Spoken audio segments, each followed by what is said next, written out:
Welcome to steno dictation. अगर आप हमारे चैनल पर नए हैं तो हमारे चैनल को सब्सक्राइब करें और बेल आइकन जरूर दबाएं। डिक्टेशन 5 सेकंड बाद शुरू होगा। स्टार्ट।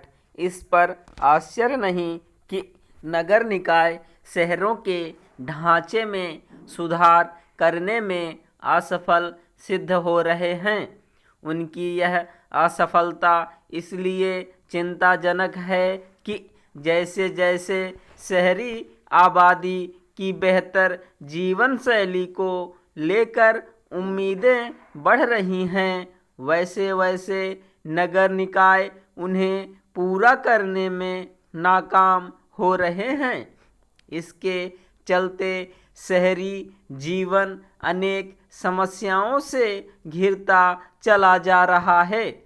शहरों में बेहतर जीवन स्तर की जो कल्पनाएं की जाती हैं वे पूरी नहीं हो रही हैं।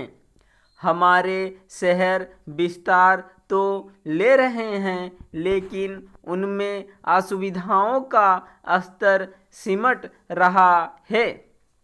शहरी ढांचे में सुधार करने और आवश्यक मूलभूत सुविधाएं उपलब्ध कराने की बातें तो बहुत होती हैं, लेकिन उनके अनुरूप काम नहीं हो रहा है, क्योंकि शहरी ढांचे को सुधारने की गति धीमी है और शहरों में आबादी तेजी से बढ़ती चली जा रही है।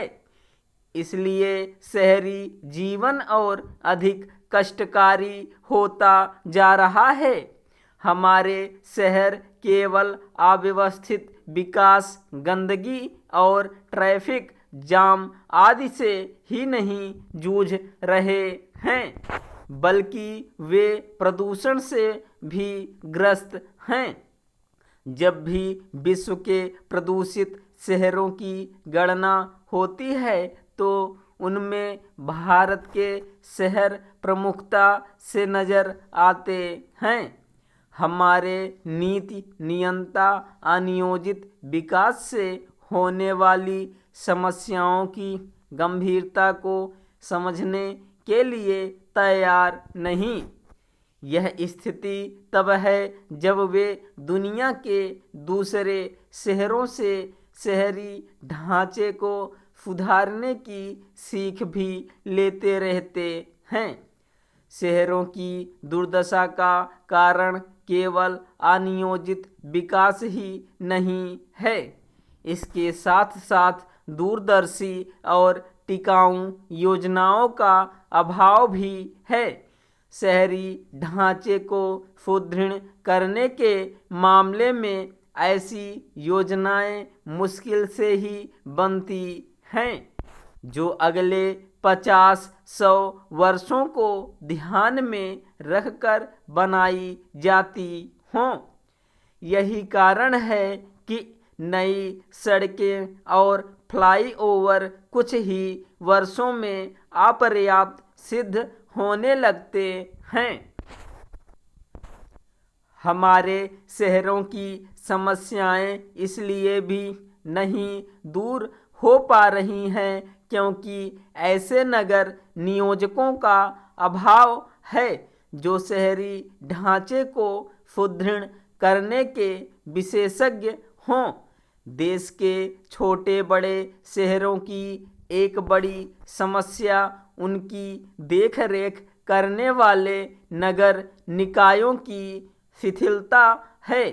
वे अकुशलता, लालफीताशाही और भ्रष्टाचार के साथ साथ सस्ती राजनीति का अड्डा बन गए हैं। यह जो आशा की जा रही थी कि नगर निकायों के निर्वाचित प्रतिनिधियों से लैस हो जाने से उनकी कार्यप्रणाली सुधर जाएगी, वह पूरी नहीं हो सकी है। उचित यह होगा कि इस संदर्भ में हमारे नीति नियंता गंभीरता से विचार करें कि कमी कहाँ है? शहरों के आधारभूत ढांचे को सुदृढ़ करने के लिए जितने धन की आवश्यकता होती है उतना नगर निकाय कठिनाई से ही जुटा पाते हैं। ऐसे नगर निकायों की गिनती करना कठिन है जो आर्थिक रूप से आत्मनिर्भर हों। स्थिति यह है कि कई नगर निकाय तो अपने कर्मचारियों को वेतन देने लायक संसाधन भी नहीं जुटा पाते। समय आ गया है कि इन सब कारणों पर नए सिरे से नीरछीर ढंग से विचार किया जाए। स्टॉप।